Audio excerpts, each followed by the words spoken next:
Bom, Dejan, vamos lá, vamos começar o nosso programa holístico. E é a primeira vez que o Dejan está aqui no programa holístico. Nós já fizemos 2. O primeiro, nós tivemos...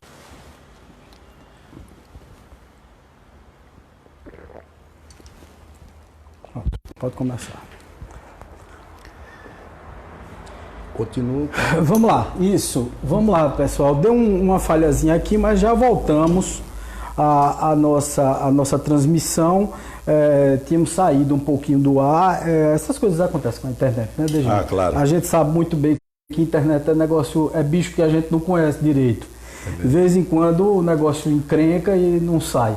Mas, voltando, Dejan, em relação ao magnetismo, é um trabalho maravilhoso que é feito lá no Chico. E a gente precisa saber mais sobre o magnetismo. Boa noite novamente, Dejan.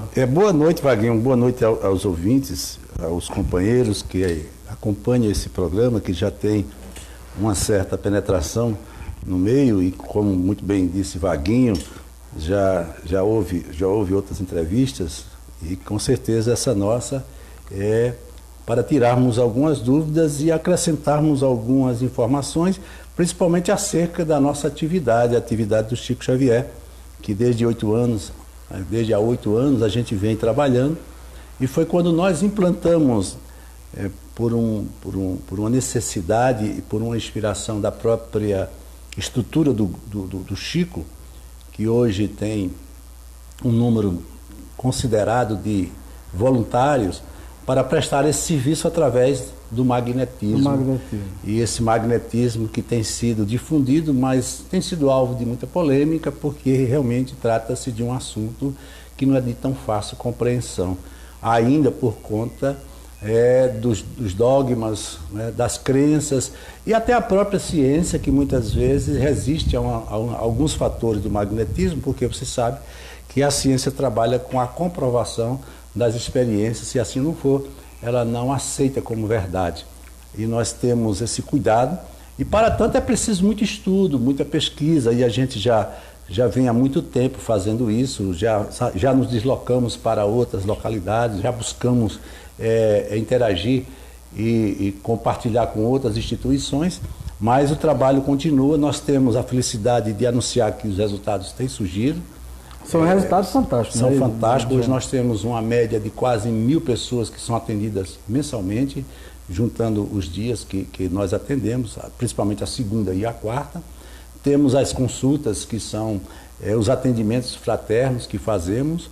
Enfim, sempre nos disponibilizamos para atender as pessoas. E o que é interessante é que não só atendemos pessoas de Caruaru, nós temos muitos que vêm de outras cidades, e por acreditar no nosso trabalho. Ô, Dejan, eu acho muito interessante o trabalho do Chico, porque o trabalho do Chico, do Grupo de Estudos Espíritas Chico Xavier, para quem não conhece, né, o Grupo de Estudos Espíritas Chico Xavier, que é uma casa muito séria, uma casa que trabalha exatamente desmistificando certos padrões que se coloca sobre o Espiritismo. O Espiritismo virou muito uma religião, e a gente até agradece muito por ter se transformado nessa religião, no termos de ligação com Deus, né, da moral do Cristo, etc., porque foi ela quem sustentou o Espiritismo do começo, porque na realidade o Espiritismo surgiu exatamente como ciência, como Kardec mesmo preconizou lá nos idos de 1857, quando lançado o Livro dos Espíritos, e depois, quando chegou no Brasil, ele tomou um pouquinho dessa face religiosa, o que sustentou muito depois, com aquele amor todo de Chico Xavier, né, todas as comunicações dos espíritos, e essa coisa toda sustentou muito o espiritismo, mas hoje se transforma quase que num certo problema, porque termina levando muito o espiritismo para uma área religiosa que a gente fica com muito cuidado, que é para não se transformar novamente em uma religião qualquer, que é uma religião que vai só repetir palavras ou então só repetir crenças que às vezes não ajudam absolutamente nada. E o magnetismo é essa ciência que o espiritismo tem trazida desde Franz Anton Mesmer, desde os idos do começo dos anos 1800, né, do século XIX, e que veio se concretizar no século XX e século XXI agora. Fala um pouquinho sobre isso, Dejan. É verdade, Vaguinho. Veja, quando você fala do aspecto religioso da doutrina espírita, é verdade. Só que ele não atende aos preceitos, aos dogmas, Sim. às partes ritualísticas das demais religiões. Exatamente. Porque o que é uma religião? A religião é uma teologia, uma crença no Deus baseada num livro sagrado. Crença essa, Deus esse e livro esse que você não pode contestar, você não pode refutar. Por quê? Porque isso é algo irredutível. É aquela crença que você tem que acreditar porque é preciso acreditar. É quando a gente ouve, quando criança, a mãe dizendo: se você não acreditar em Deus, você vai para o inferno. Sim. E a gente cresce alimentando isso que eu chamo de uma crença limitadora, e ela vai cada vez mais nos deixando distante de uma outra realidade. Porque quando Allan Kardec ele traz essa proposta para codificar esse livro, que foi o primeiro livro dos Espíritos, veja que ele não é um livro propriamente, ele é mais um questionário. Lógico, um perguntas questionário, e respostas. né? Então, Allan Kardec, ele se colocou como educador, como um homem voltado para a ciência, na condição de um especulador. Ele começa não acreditando. Sim. Por que é que essas mesas, elas giram? Aquilo fazia muito mais parte de um aspecto recreativo do que propriamente de uma pesquisa, mas ele foi como um pesquisador. Então ele observou que as mesas giravam, mas elas obedeciam a uma inteligência. Havia uma coisa diferente do que as pessoas percebiam, apenas percebiam.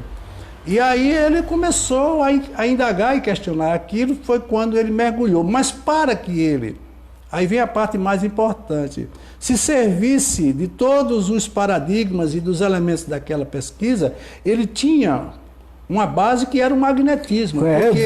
Durante 34 anos eu tive pesquisando desde 1823 que Kardec praticava o magnetismo. Ele já praticava o magnetismo. E esse magnetismo que ele praticava era exatamente o que confrontava com todas as teorias da ciência, principalmente da área da medicina. Fantástico. Era uma coisa nova, uma coisa que pouca gente entendia, e ainda hoje pouca gente entende, é verdade. Sim. Então veja bem, vamos fazer assim uma espécie de uma revisão do que seja o magnetismo. Vamos lá. Então veja, o magnetismo começou porque determinados homens, eles iam para uma ilha chamada Magnésia, e lá eles iam extrair um minério. Esse minério era o óxido de ferro. E certa vez eles começaram, em determinado momento, a observar que grande quantidade de pequenas partículas ficavam presas no picarete com o qual eles utilizavam para perfurar aquelas rochas. Sim. E viram que elas tinham um processo de imantação, ou seja, por isso que vem a palavra ímã. E aí era uma característica própria daquele minério, por ser uma ilha chamada de magnésio, por isso que veio o nome magnetismo. Sim. Aí vem exatamente o magnetismo mineral natural. Depois, um grande cientista, Maxwell, fazendo experiência em seu laboratório com uma corrente elétrica, ele observou que a corrente elétrica produzia um campo de atração. E esse campo interagia com a própria corrente. Sim. Aí foi quando surgiu o eletromagnetismo. Isso já foi uma coisa bem mais à frente, bem mais inovadora. E aí veio, a posteriori, como você falou, quando Franz Anton Mesmer, ele traz isso para a realidade humana, que é o magnetismo animal. Ora, o que é que ele nos propõe? É que existe uma força imanente e emanente, ou seja, uma força que emana e atrai, que ela é capaz de fazer com que todas as coisas permaneçam interligadas. Há uma coisa interessante dentro disso, que a gente busca lá e vê na física quântica, quando Fritjof Capra ele fala de algo muito semelhante. Ele diz que o universo é uma teia. E nós somos os fios dessa teia. E que tudo está ligado formando um todo. Isso nos concede a ideia, e com certeza nos faz pensar melhor sobre o que tenha sido a criação. Então a gente considera a trindade criacionista, onde Deus, a matéria e o Espírito estão interagindo continuamente, formando uma única realidade, tirando aquele Deus criacionista. Porque o Deus criacionista, ele criou a terra, mas na realidade quem foi criado primeiro foi o Espírito. Com certeza. Porque o Espírito é um princípio inteligente. Esse princípio inteligente é a manifestação da inteligência maior. Por isso que eu costumo sempre usar aquele termo de Dr. Décio Iandoli. Nós somos um momento do pensamento divino. Esses pensamentos, essas formas, pensamentos, elas estão interligadas como se fossem imantadas, sim, trocando fluidos e energia, da mesma maneira que o metal tem a capacidade de atrair. E quando ele, na experiência, observou que ele poderia ser polarizado. Então, verificando ele, através daquela experiência da corrente elétrica, que cargas iguais elas não se atraíam. Sim. Elas se afastavam. Era a força de repulsão e a força de atração. Cargas contrárias se atraíam, cargas iguais se repeliam. O que acontece exatamente de forma diferente quando a gente fala do magnetismo animal ou humano. Para nós, o que é que acontece? Pensamentos semelhantes, ou similitude de pensamentos, que são ondas que vibram, quanto mais elas tiverem semelhança, mais elas se atraem entre si. Então, quando você nutre um pensamento positivo, você está atraindo para você circunstâncias positivas. Sim. É aquilo que eu tenho falado muito, Vaguinho. É que toda a realidade que você sonha, deseja e espera, ela existe como realidade e também como algo que possa ser conquistado por você. Porque quando você imagina uma coisa, um fato, ou até se liga a uma pessoa pela força do pensamento, você tem que dar a ela uma condição de realidade. Lógico. Se for uma pessoa, você tem que dar a ela uma forma, um corpo, entendo, uma ideia. Então, se isso existe como ideia, como sonho, como desejo, isso com certeza está mentalmente construído dentro de você. Mas para que você possa ter isso como realidade, é preciso que você crie um campo de atração. Aí é onde entra o magnetismo como força humana através do pensamento. O Dejan, o Franzão Tomé, inclusive, ele utilizava o próprio ímã, né, como base das experiências. Depois foi que ele viu que as mãos se viam como esse ímã. Quer dizer, nós éramos exatamente esse transmissor de energia, né? E ele coloca assim nas proposições dele, que são 27 proposições que ele coloca, ele bota 6 que são as principais. Eu queria que você comentasse sobre elas. Que é o seguinte: a primeira é a influência dos astros uns sobre os outros e sobre os corpos animados. O segundo, o fluido universal, que é o agente dessa influência. Depois, a terceira, a ação recíproca, que está submetida às leis mecânicas. O quarto, os corpos gozam de propriedades análogas às do ímã, que aí ele fala dos ímãs, né? E quinto, essas propriedades podem ser transmitidas a outros corpos animados ou inanimados. E a sexta, a moléstia é apenas, essa que é fantástica, que a gente entra na nossa cura, é apenas a resultante da falta ou do equilíbrio na distribuição do magnetismo pelo corpo. Isso é fantástico, né? Porque chega exatamente no nosso tema, que é magnetismo e cura, né? Porque, Vaguinho, toda a criação, todo o sistema, todo o universo, ele é um sistema entrópico. O que é um sistema entrópico? É um sistema que é formado por uma grande desordem. A criação é uma grande desordem em busca de uma grande ordem. Por isso que há uma necessidade de construir e evoluir. É como se a gente acordasse todo dia tendo por obrigação arrumar as coisas, sim, senão a vida não teria o sentido que tem. É como se você deitasse numa cama toda forrada e vendo que no outro dia ela está toda desforrada. Sim. Então você repousou, mas provocou uma certa conturbação, uma certa desarmonia naquela cama, mas nada impede a você que você faça de imediato a reposição arrumando a cama. A mesma coisa a gente faz com a mente. A mente tem momentos que ela se desorganiza e se organiza. Por quê? Porque a mente ela é uma onda que oscila, ela tem frequência e tem amplitude. Quando você está vivendo um momento de ansiedade, de estresse, essa mente ela aumenta muito a sua frequência, diminuindo a sua amplitude, fazendo com que você se transforme numa pessoa tensa. É como se você se contraísse. dentro de um sistema de grande desarmonia. O que que acontece? As coisas começam a ficar muito próximas e elas começam se chocando, interagindo com a outra. É como se você armazenasse um gás. Entendo. Então é necessário que tudo isso seja controlado por um fator chamado de harmonia. A harmonia é exatamente o que faz com que todos nós tenhamos esse sentido de equilíbrio mental, para que a gente possa viver uma vida buscando sempre aquela paz que todos nós procuramos. Mas como disse o próprio Gandhi, não existe um caminho para a paz. A paz já é o próprio caminho. E tem uma frase, Vaguinho, que eu acho de uma profundidade tamanha, que foi escrita por ninguém menos do que o nosso querido Chico Xavier, e por uma inspiração de Emmanuel, que ele diz: o universo é um todo de forças dinâmicas expressando a vontade do Criador. Isso é que é fantástico. Olha, então, né? O que é que ele quer dizer? Que o universo ele está todo movido por uma ideia, por uma inteligência. Por isso que eu digo, esse Deus que escreveu um livro sagrado, esse Deus que fala, esse Deus não existe. Porque Deus, ele se manifesta através de nós e não por nós. Deus não pode ser uma palavra. Por quê? Porque Deus é uma inteligência suprema. Se Deus falasse, se Deus escrevesse um livro sagrado, ele deixaria de ser quê para ser quem? E ninguém tem ideia, a menor noção do que seja Deus.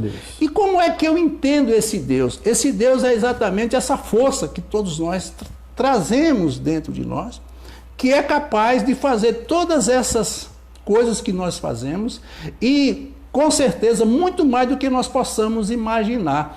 Aquilo que nós chamamos de milagre. O que é milagre?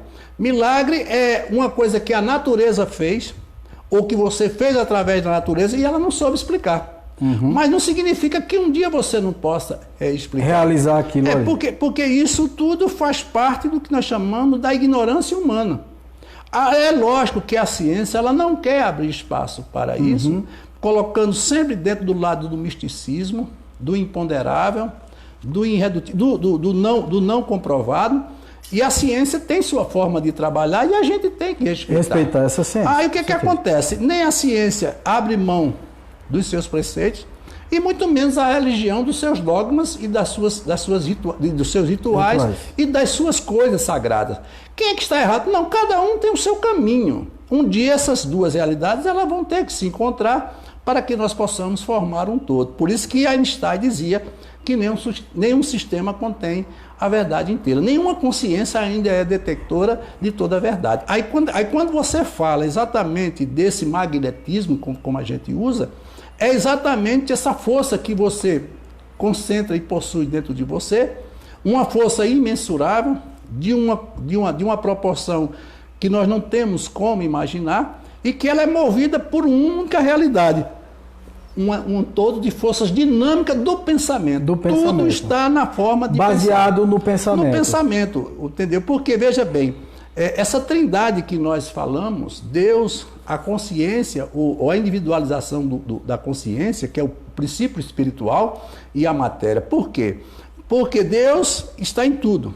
O homem precisa evoluir. O primeiro corpo que ele constrói é o corpo mental. É quando ele individualiza o pensamento. Aí cai por terra aquele inconsciente coletivo que Jung tanto defendeu. Carl Gustav Jung. Esse não existe como realidade.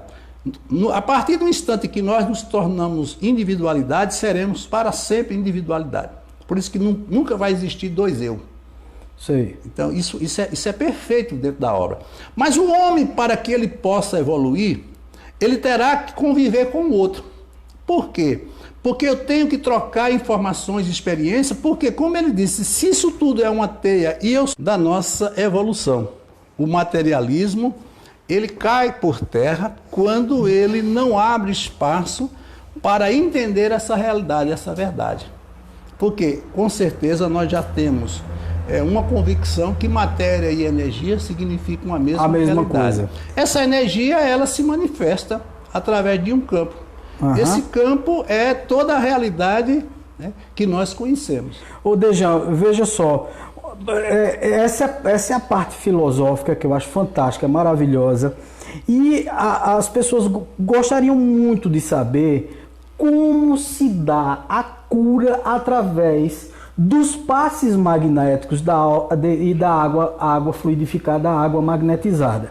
Eu achei muito interessante, só fazendo uma observação para que você responda esse questionamento, o Giacomelli, né, que é um dos papas, ou uma das autoridades dessa matéria de magnetismo e tal, passes magnéticos, essa coisa toda, ele explica muito bem, muito interessante. Os livros, as obras dele são muito boas em relação a isso. Ele veio clarear uma face que estava meio que obscura, embora não se dê ainda a explicação tão exata sobre isso, porque não tem. Né? Não tem como a gente chegar nessa explicação. Mas ele falou que muitas vezes existe uma cura magnética fabricada, às vezes, que às vezes não é tão eficaz quanto deveria ser, porque as pessoas não sabem aplicar o magnetismo ou transferir essa energia universal. Aí me fala um pouquinho sobre isso, Dejan.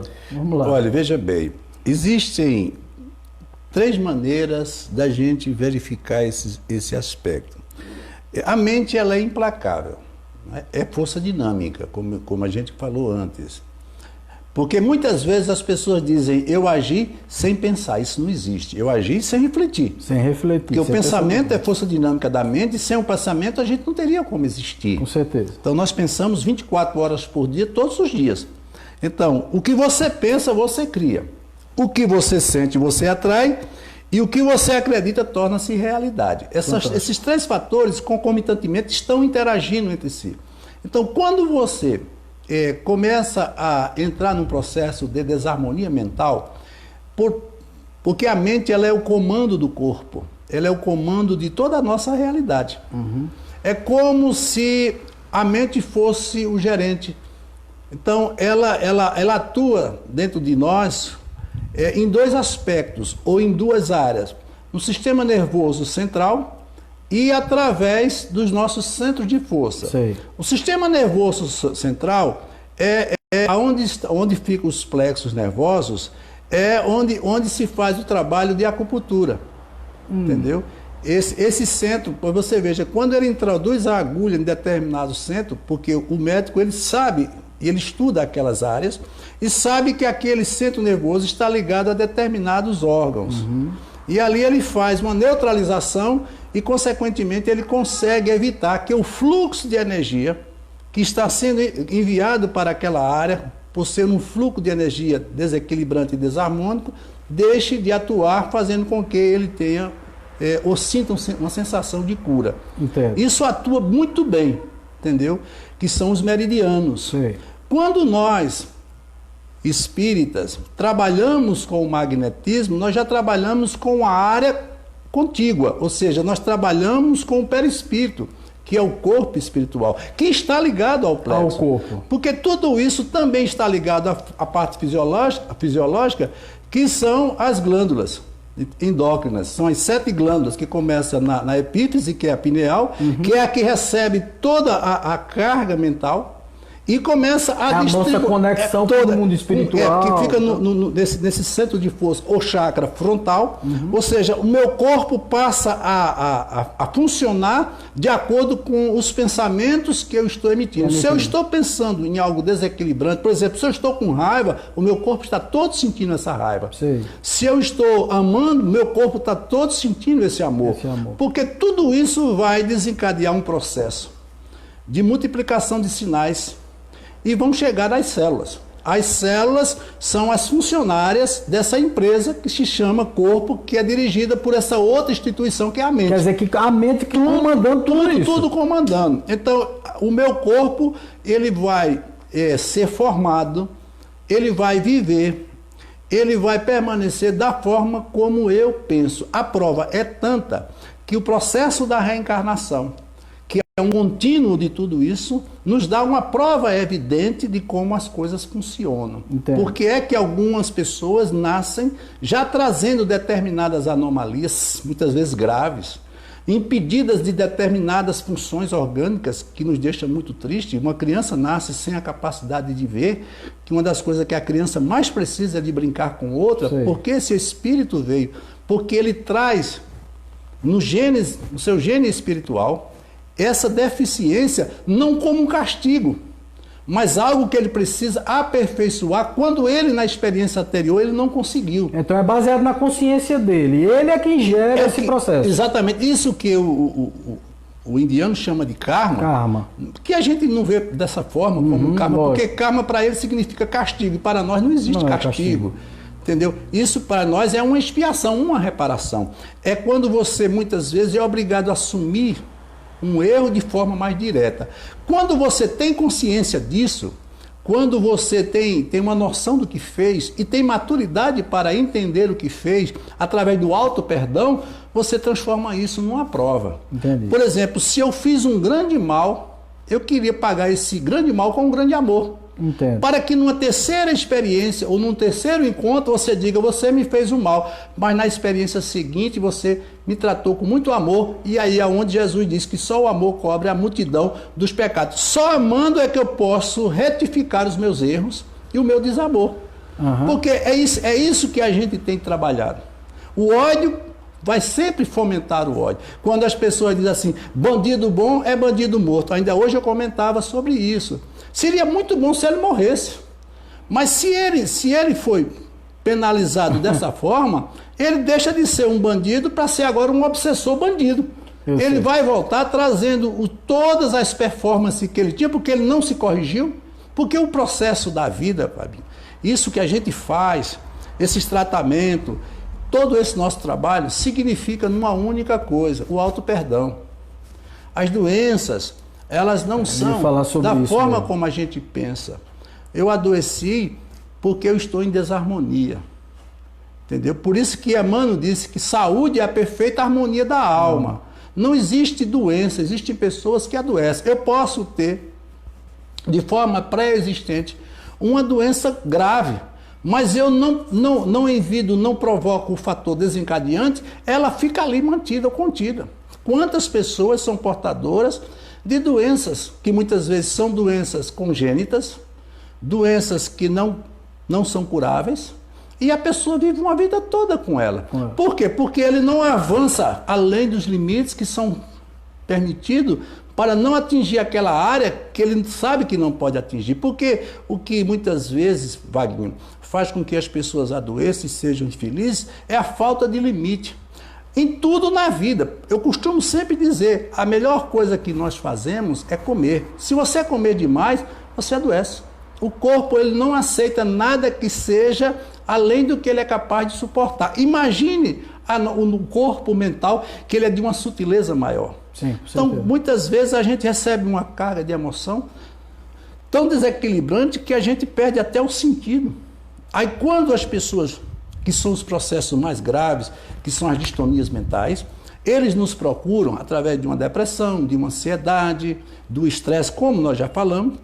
Então a gente vai fazer uma espécie de uma entrevista e saber em que área a gente vai atuar. Vai atuar. E consequentemente, isso será o nosso encaminhamento. Mas, para tanto, é necessário que a pessoa acredite.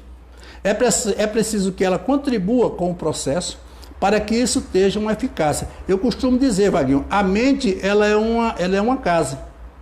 Uma casa que tem dono. E tendo dono, quem manda é o dono. Então eu não vou entrar na mente de ninguém se não for por permissão ou anuência desse alguém. Dejan, uma das perguntas que se faz, principalmente nessa nossa doença do século, que a gente já vem falando, inclusive no outro nosso programa, que é o A Hora do Chico, que é a depressão, você vê as pessoas que estão depressivas. Eu estava vendo exatamente nessa entrevista com o Giacomelli, ele falou uma coisa muito apropriada, porque eu tive depressão, ele também teve. A gente se identifica na hora, né? Quando o camarada começa a falar, a gente já se identifica. Ele disse o seguinte, que muitas vezes a pessoa diz assim, fulano de tal, ela não se cura porque ela não quer, porque ela não faz a prece, porque ela não se perdoa, porque não sei o quê. E a gente sabe, quem tem depressão, que nem pensar direito a gente pensa, quanto mais se perdoar. E outra coisa, a gente nem pensa, quanto mais dá oportunidade para alguém nos curar. Aí a minha pergunta tá, através do magnetismo, eu posso curar alguém como, por exemplo, um ateu, porque ele até cita que um ateu foi lá e conseguiu curar. Porque ele continua dizendo que é ateu, que ninguém, ele até comenta assim, eu não acredito no ateísmo dele, né? Mas ele continua dizendo que é ateu, mas que ficou abestalhado com a cura que ele teve, que ele obteve. Então a minha pergunta é, veja, se a pessoa tem nenhum conhecimento, porque não tem mesmo. Quem é depressivo não sabe de nada, parece que apagaram a mente do camarada, tá certo? Eu digo porque comigo aconteceu. Como você consegue fazer essa intervenção através do magnetismo e conseguir curar uma pessoa que não sabe nem o que está fazendo ali naquele local? Porque não sabe mesmo, não. É interessante, Vaguinho. E você faz uma colocação muito boa, até porque você se coloca na condição daquele que vivenciou. Isso é muito importante. Veja bem, a depressão, ela é uma tristeza, é uma doença que vai tomando conta de você, e tornando cada vez mais você uma pessoa incapaz de fazer aquilo que faz parte do seu cotidiano. Por isso que chama-se de uma doença incapacitante. Por quê? Porque, veja bem, Wagner, dentro de nós, isso dentro do próprio magnetismo, muitas forças atuam. E eu digo sempre, uma força maior vai sempre eliminar uma força menor. Sim. Se eu estou concentrando continuadamente, todos os dias, uma tristeza, ela vai se alimentando da própria tristeza. E aí eu vou anulando as minhas fontes de renovação, de estímulo, de alegria. Por quê? Porque eu estou preso naquela teia, ou naquele campo, ou naquele sistema que eu mesmo criei. E para tirar você daí, não é fácil. Por isso que, dependendo também dos níveis da depressão, existe desde uma depressão inicial e simples, já tem uma depressão mais grave. Sim. A grave é que torna você totalmente incapaz de fazer qualquer atividade, é aquela que o indivíduo se anula, e aí não adianta você querer fazer o que ele não concebe que se faça. Por isso que eu digo, Vaguinho, se existe uma coisa que Deus talvez se ausente de nós, é no sentimento de revolta. Uhum. Por quê? Porque quando você, na pior das situações, diz sim, é uma festa. É como um aluno que diz ao professor, eu quero aprender. Sim. E o professor se anima porque ele se valoriza como professor e está vendo o aluno na condição daquele que vai aprender. Entendo. Mas quando ele resiste, porque geralmente é um sentimento de fatores muitas vezes revoltantes, porque a depressão é a doença do passado. São as coisas que você não fez e que elas estão precisando ser feitas. São questões que precisam ser resolvidas. Por isso que você vai ver pessoas que resistem a determinados fatos e outras não conseguem resistir. Por quê? Porque ela já tem o fator desencadeante. Ela tem uma matriz já ali não resolvida. É como se alguma coisa gritasse dentro dela, vai acontecer de novo. Sim. E aí ela começa a se afastar. Quando ela vai para o centro e a gente faz a entrevista, a gente vai verificar exatamente esses aspectos, em que nível ela está. Então, qual é a primeira coisa que a gente faz quando a pessoa está indo pela primeira vez? É perguntar se ela já procurou um profissional de saúde, ou seja, um psiquiatra. Sim, que o primeiro passo seria... Por quê? Porque o problema de imediato é de natureza fisiológica. Por quê? Porque a depressão, como a gente chama, depremere, falta de serotonina. Ele provoca uma queda na produção ou nos níveis de 3 neurotransmissores fundamentais para o desempenho de cada um de nós, nos trazendo a sensação de paz, de alegria, de felicidade, que são os hormônios da alegria. Por isso que chamaram de Prozac, quiseram chamar a pílula da felicidade, quando a felicidade não é uma coisa pronta e muito menos uma pílula. A felicidade é uma construção. Sim. Então ele começa a desconstruir a sua própria realidade, se anulando dentro da sua própria história. E ele não sai por quê? Porque o orgulho, o egoísmo muitas vezes não permite. E ele começa a se afastar dos outros e até de si mesmo. Então cai os níveis de serotonina, noradrenalina e dopamina. E o que é que a gente vai fazer? Então, esse centro de força que a gente, como a gente comentou, desde o primeiro até o sétimo, que o sétimo é o centro de força mais importante, que é o coronário, que está associado à glândula pineal, que recebe todas as informações e todas as ondas de pensamento. E como ele está se nutrindo sempre de pensamento negativo, ele está inibindo os centros de força, principalmente o básico, que é esse centro de força que fica mais abaixo, que ele é responsável pela vida, pela vontade de viver, pela alegria de viver. Então ele começa a não querer viver. ele se anula dentro da sua própria realidade evolutiva. Sim. Quando esse centro de força está inibido, consequentemente não está podendo produzir os neurotransmissores que são necessários, ele estimula a produção. Aí quando ele vai para o médico, e o médico medica ou passa uma medicação de acordo com o quadro depressivo, porque ele pode ser um depressivo com ansiedade, ele pode ser um depressivo de bipolar, na depressão ele pode trazer um transtorno maníaco depressivo, enfim, Sim. são vários fatores que é o processo depressivo. Então ele vai fazer uma análise e vai verificar em que situação ele está. Ou se ele está no estado grave, determinados fatores que vão ser ministrados. Aí, através dele, é que vão ser ministrados os remédios. A fluoxetina mesmo é um que ele utiliza muito. E aí ele ministra para que ele tome de manhã a fluoxetina, para que ele se estimule e consiga sobreviver no seu dia a dia. E aí o que acontece? Ele está atuando sobre o corpo físico, mas a mente, provisoriamente, ela se deixa inibir pelo fato. Mas quando aquele medicamento passa o efeito, tudo volta, porque o medicamento é química. Química só produz química. Mas que ajuda? Claro que ajuda. Por quê? Porque eu sempre digo, o tratamento espiritual, ele é muito eficaz, mas ele é lento. Por isso que quando você... Quer dizer, pode se curar através do magnetismo sem precisar do médico. Agora, mas mais demorado. Eu acho muito mais lógico você atacar pelas 3 áreas que a gente ataca, usando o médico, o profissional psiquiatra, o profissional terapeuta, que é o psicólogo, e nós entramos com a parte espiritual. Quem se submeter a esses 3 tratamentos e tiver uma certa força de vontade, que é preciso isso, aquilo que você falou, consequentemente ela tem mais de 99%. E a força de vontade vem, veja, exatamente quando o remédio equilibra. Exato. Porque quando o remédio equilibra, lhe dá novamente aquele estímulo para você ter a força de vontade. É por aí? Porque quando você... o depressivo, dependendo do nível, ele não tem a capacidade de reverter uma situação. Ele não sai de um estado de profunda tristeza só se ele for maníaco. Para um estado bipolar pode acontecer, para um estado de profunda alegria. Mas mesmo que isso ocorra, isso não é verdadeiro, isso é um estado eufórico, é descontrolado, e isso não é normal.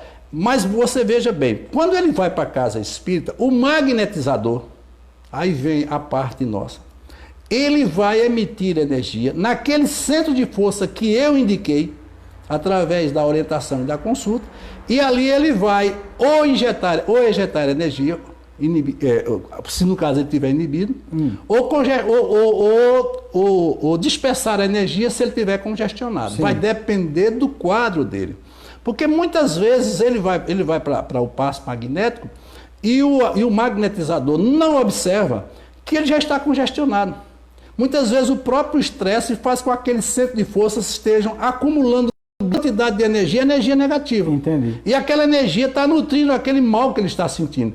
Aí é onde você vê, e nós estávamos comentando, que lá no Chico Xavier, hoje nós temos um trabalho, que é um trabalho de preparação para o magnetismo, que é aquele trabalho que a gente faz ali na entrada. Isso é fantástico. E aí a gente faz a palestra, a gente coloca uma música relaxante, uma mentalização, uma meditação induzida, e ele começa, inclusive eu peço até para que eles façam o exercício de respiração. Por quê? Porque o fluxo começa a se abrir e ele começa a ser mais suscetível para o tratamento, ficar mais suscetível ao tratamento. Quando ele vai para a maca, ele já vai levando uma contribuição dele. Porque, veja bem, o magnetizador, 70% é dele, 30% pode ser do ser espiritual. Isso pode acontecer. E também pode acontecer do próprio paciente contribuir também. Sim. Porque isso é um conjunto de forças que atuam. Porque o campo magnético, ele é um campo amorfo, mas ele se estrutura pelas forças que atuam no entorno dele. Sim. Então, ali há um conjunto de fatores, inclusive os trabalhadores que estão ali vibrando. Enfim, todo um aspecto, toda uma realidade contribui para que